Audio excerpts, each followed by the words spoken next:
when I heal myself, I'm healing my family, and then I'm healing my community, I'm healing my nation, I'm healing the world. That's how it works, is when we do this internal work of healing the self, it ripples out into the world. And that's one of the most beautiful things.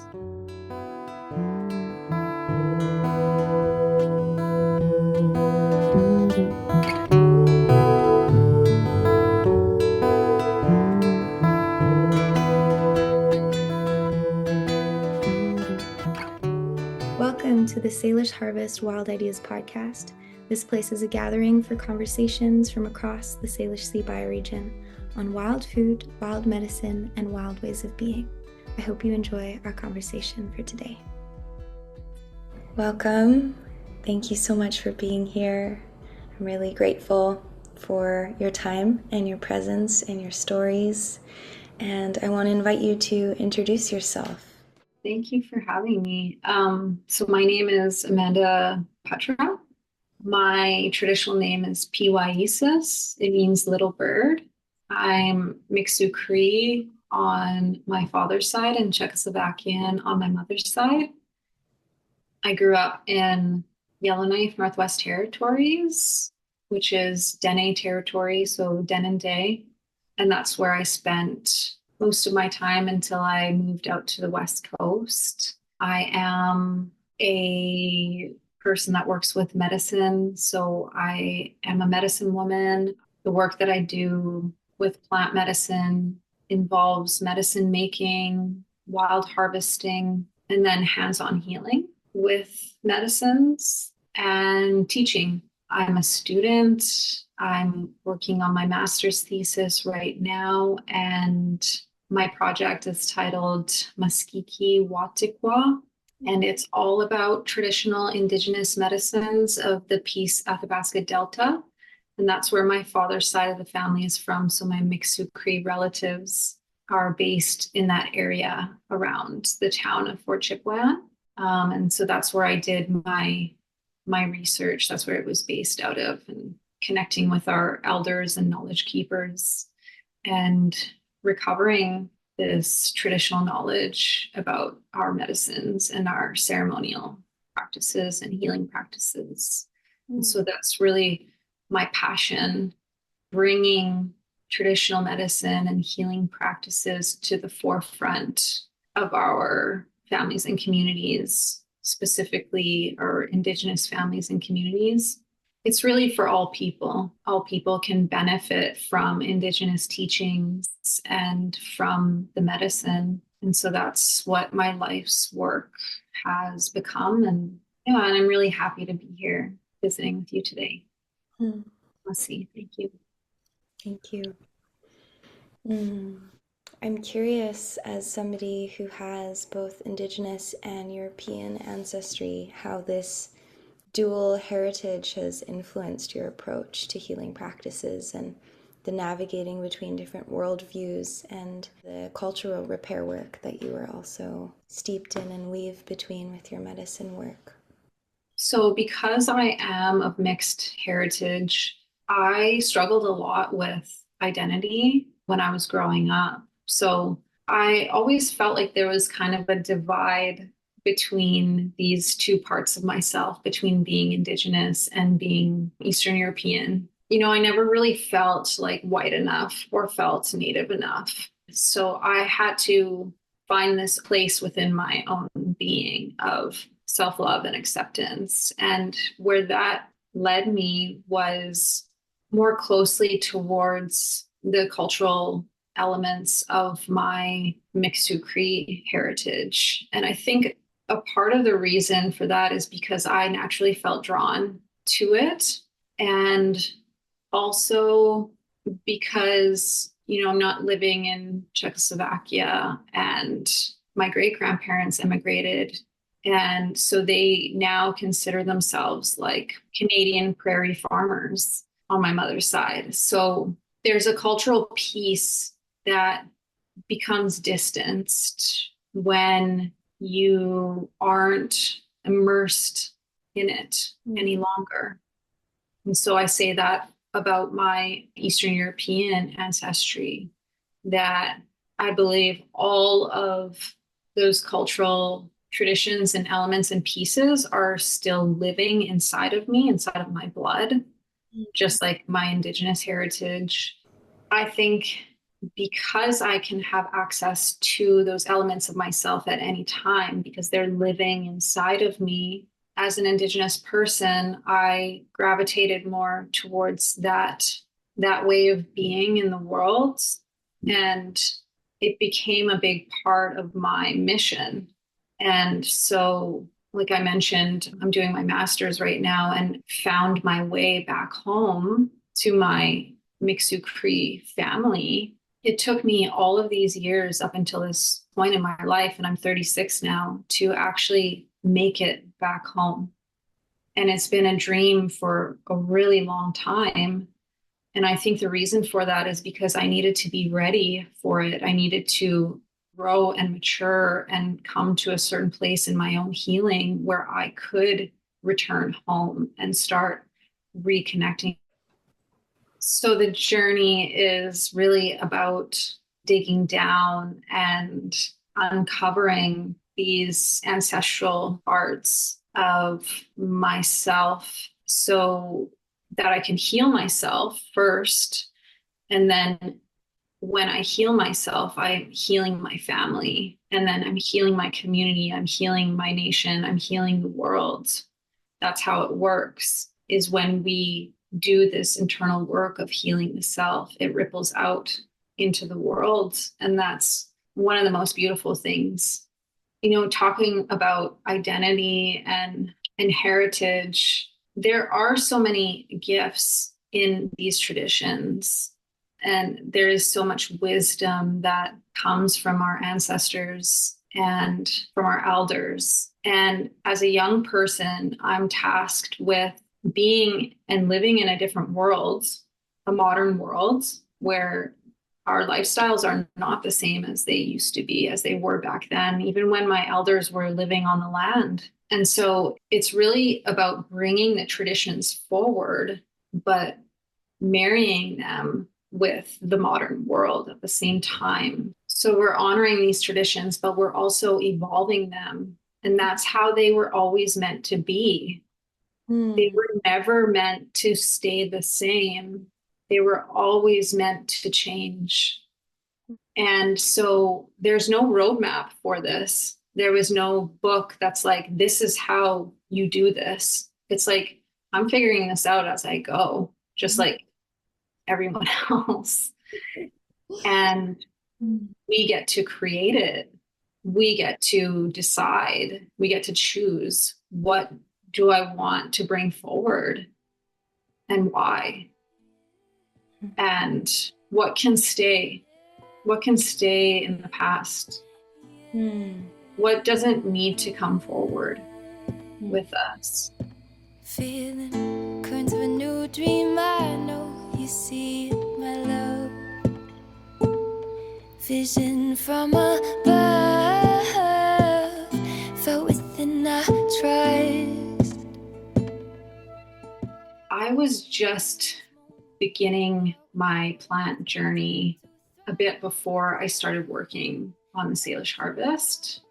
And so I would say I was still like a budding herbalist at that time. I started formally studying plant medicine at Pacific Rim College when I was in my early 20s. I was studying Western herbalism and traditional Chinese medicine and Ayurveda and different medicine traditions from around the world. And then, of course, also Indigenous local medicine. I got into it because I feel like it was a spirit calling, and I was really wanting to call that in at the time. I felt like there was a creative piece that was missing in the work that I was doing. At the time, I was going for a science degree. And so the deeper that I got into science, the more that I realized that I was feeling limited. And so that kind of brought me into the world of plant medicine. And, you know, growing up in Yellowknife, it's a small city, but there's lots of bush and forest around. So I was always kind of surrounded by nature. And My mother was a gardener, so we used to garden together. So really just like getting into the earth, getting into the dirt and cultivating. And so that was my real first connection to plant medicine that I would say. This work is so important to me because the earth is our source. I see the earth as our creator and what sustains us and gives us everything that we need to live.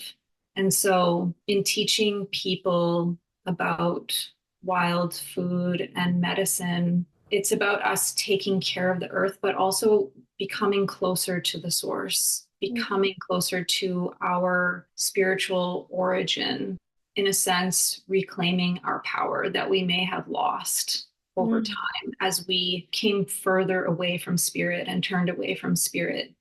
So when I have my hands in the dirt or I'm just outside, I'm connecting with the plants, with the forest, with the air, with nature. I'm being healed by that energy, but I'm also healing the earth. So it's an exchange. It goes both ways. I feel like our earth really, really needs that exchange right now. The power of the plants themselves, their energy can go dormant when they're not recognized and acknowledged. Even just by noticing a plant when you're outside, just like you would notice an animal, bringing your attention there gives them energy and gives them life so that they can give back to us the same. They give us that energy back and that life back. And so I feel like it's about us bringing the earth back to life again and therefore bringing ourselves back to life again. Beautiful. Yes, I feel this.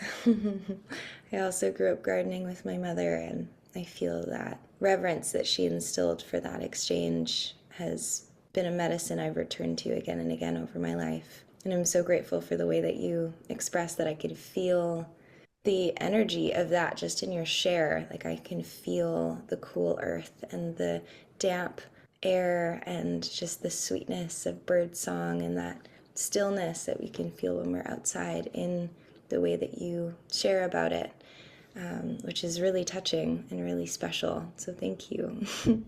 Yeah. On your website, there was a really beautiful quote that I found that you wrote, "Everything that happens on Earth affects the whole universe, just as our mental, emotional, physical, and spiritual balance impacts the health of the planet." And I guess you just shared to that effect of this entwinement between our mental, emotional, and physical health and that balance, how we live in this dynamic exchange with the body of the earth. I'm so curious of how, in a deeper sense, our personal health might contribute to the well-being of the planet, and how you find that exchange as something that inspires you to pass this work along, and what you feel might be the potential of that exchange in its most abundant and healing outcome for our times. It's really holistic, right? So when we're working with medicine of any kind, we're thinking about all of these aspects of the self that make up the human being. So the mental, the emotional, the spiritual, and the physical. So we have balance of those four parts of the self in order to be healthy and well. The earth is a direct reflection of those internal aspects of the self. What we have inside of us is reflected back to us in our external environment, including the cosmos, including the universe. So it's like we have a universe and an earth within us. So the earth then becomes like our body. The earth is the physical manifestation of our bodies. So how we treat our bodies is how we're actually treating the earth. So if we're polluting our bodies, then we're also polluting the earth. If we have a war within ourselves, we also have wars on earth. So it all comes back to love. Love is what brings all of these pieces together and holds them together. Love is the essence of our spirit. It's the essence of who we are. It's the essence of creator. And so if everyone on the planet loved themselves, our earth and our universe would be like a complete whole again. If we had that love and that balance between all of these parts. So in our creation stories, for example, in Mikisew Cree creation stories, we come from the stars as descendants of star people. We actually came from the Pleiades star cluster. That's written into all of our stories. And so the star people, they are our relatives. Anything that happens on the earth affects the cosmos. It affects the universe. It affects our relatives that live elsewhere, because it's all energy, it's all energetic, and we're all impacting each other.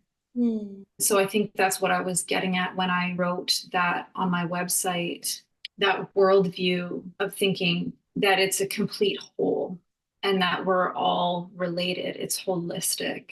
And I think that's a really important and valuable way of looking at life in general, because we have become so separate, even like separate from our own bodies and separate from how we're feeling internally in our own bodies. So therefore, feeling separate towards our external environment, towards our earth, feeling separate from our spirit, feeling separate from creator, which leads to illness, which leads to the destruction of our earth, which can be remedied by the remembering of our connection to everything, that we aren't alone, that there is so much more to this life and this existence than what we've been taught.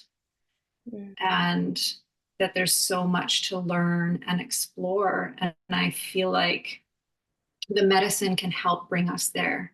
The medicine can guide us in that remembrance, in that coming back to ourselves, in that coming back to our connection to everything else, that we aren't alone, that there is so much more to this life. Your journey of learning through institutions on one hand, then learning and reconnecting to your lineage, and also learning directly from the land and your community and your family, and how those two different worlds have intersected and been supportive or contrasting as you've deepened in this path as a healer. Yeah, so I've been involved in academia for most of my adult life, many years. My first degree was in medical herbalism, and that led me into the study of Aboriginal family and community counseling, because what I was seeing in clinical practice was there was all of this unhealed trauma at the root of people's illnesses. And so I wanted to be able to go there with people to help them get to the root so that they could heal. So I went into counseling, and then that brought me into social work. So my second degree is in social work, and now I'm a master's student of Indigenous social work. So my vision for this is to bring together academia and traditional medicine and healing practices. Basically, I want to bring this healing into the educational setting so that the education itself becomes healing and the students become like healers. I'm using academia as a foundation and a platform to be able to gain access to community, specifically Indigenous community, but all communities really. It's like taking these traditions, these traditional forms of healing and these traditional medicines, and using academia so that I can bring them into community. It gives me the opportunity. And it's interesting because academia is a Western institution, but every program I've been in except for the herbal program and programs before that, have always been Indigenous based. So I've always had Indigenous professors and Indigenous worldviews and values interwoven into what I was learning, which I feel very fortunate to have, because even a generation before mine or before that, Indigenous people couldn't necessarily access this. There was the people that were like paving the way within academia that are now Indigenous scholars. Having said that, there is limitations to what you can do within the educational system, because, and I talked about like, you know, learning from Indigenous scholars and being in these Indigenous programs, but the way that Western education is set up, it's very mental based, very intellectual, just reading articles on a computer for the whole day, you know, and writing about it. You can forget about those other parts of your body. And so what I would like to see now with bringing more of an Indigenous perspective into the education system is to see education become more holistic within itself. So then it's not only about reading and writing, you know, it's about being on the land-based practices. It's about being in our bodies, movement, art, all of these things, right? It's kind of like working within the system of education, but trying to transform it from the inside to make it more supportive, specifically for Indigenous learners who come into the system and who want to succeed, because Indigenous learners are not necessarily being supported in the way that they could be because of systemic racism and all of these things, and the way that the Western system doesn't always understand or hold space for Indigenous ways of knowing, being, and doing. I'm trying to like bridge these different worlds together so that it can work together and they can support each other. Even when I was doing my herbal studies, I was reading so many books, and because I'm a nerd, like I love to read, I love to learn, I love writing, but you can only go so far with that. Where I did my real learning was in the forest. I was living on Galliano Island at the time. I was living in a cabin in the woods, and that's where I got my practical learning experience, was just from going out into the forest and actually like sitting with the plants and just being with them and observing them through the seasons and building relationships with them. There's no substitute for that. You can't expect to have the same experience by just reading a book. Beautiful. Yeah, I'm curious, is there a particular plant or a moment from that time that really stood out to you or that really inspired you? I would say my biggest spirit plant medicine at that time, and it still is Western red cedar.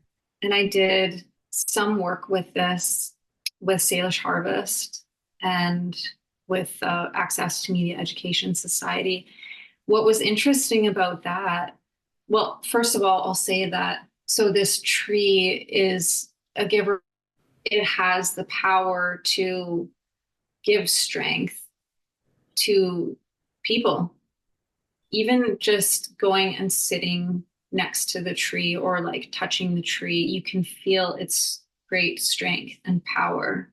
And it's also a medicine that, especially cedar leaf, that we use a lot in our ceremonies and purifying.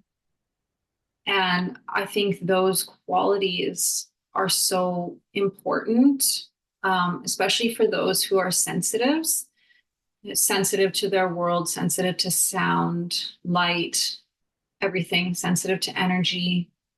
It can really help to cleanse the energy field when you're feeling overloaded or overburdened. And I think this is an important practice for all people in general, to understand that we have an energy field that picks up all of the energy around us and can sometimes carry it with us. So we do need to spiritually cleanse. And so cedar is one of those medicines that I've always felt that gift, that it can do that for me. Mm. And using it in all forms, you know, even just having a cup of tea or burning it or bathing in it. Out here in the coastal nations, they will do cedar brushing with the boughs of cedar, brushing it along the body with their prayers and, you know, in ceremony.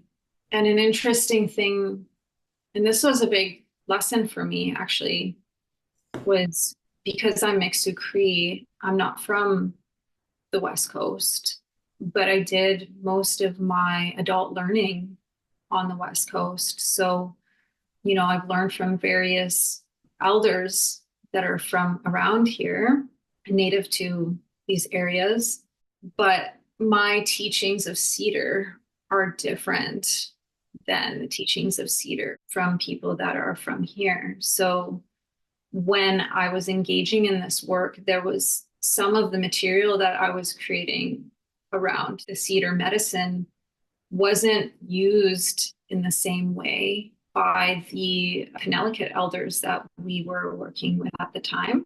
Mm.